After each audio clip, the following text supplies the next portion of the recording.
Chers amis, toujours protestants évangéliques, je m'adresse à vous pour les objections que j'entends régulièrement.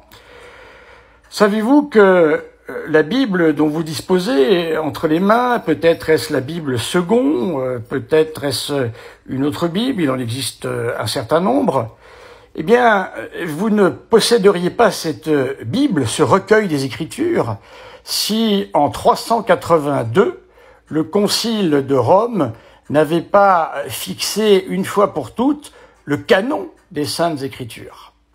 Il faut savoir qu'il a fallu un charisme spécial d'inspiration pour pouvoir distinguer les Écritures à recevoir dans le canon et les Écritures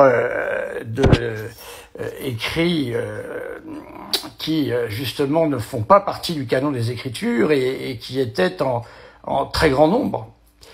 Donc, cette Bible a distingué les écrits qui bénéficient du charisme d'inspiration, c'est-à-dire on peut dire que c'est la parole de Dieu, c'est Dieu qui a écrit la Bible, bien sûr, en utilisant l'agiographe comme cause instrumentale, et les apocryphes, eh bien, ont été mis de côté. Cela est tout de même très important à souligner. Le canon des Écritures contenait les 2 livres des Maccabées. Luther a choisi de supprimer les livres des Maccabées, ces livres qui avaient été dans le canon depuis bien plus longtemps que 382. Pourquoi a-t-il enlevé ces 2 livres-là? Ah, bonne question. Eh bien, parce qu'il est question du suffrage pour les morts. Évidemment, les Maccabées faisaient des quêtes et ensuite organisaient des offices pour les morts, des suffrages pour les morts. Et cela était intolérable à Luther. Donc il a supprimé ces 2 livres, comme ça, plus de problème.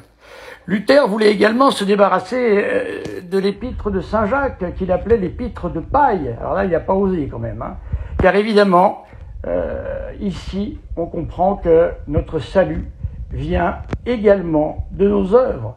Même si les œuvres que nous faisons, nous les faisons par grâce de Dieu, hein, toi qui es à la foi, dit l'apôtre Saint Jacques, montre-moi tes œuvres,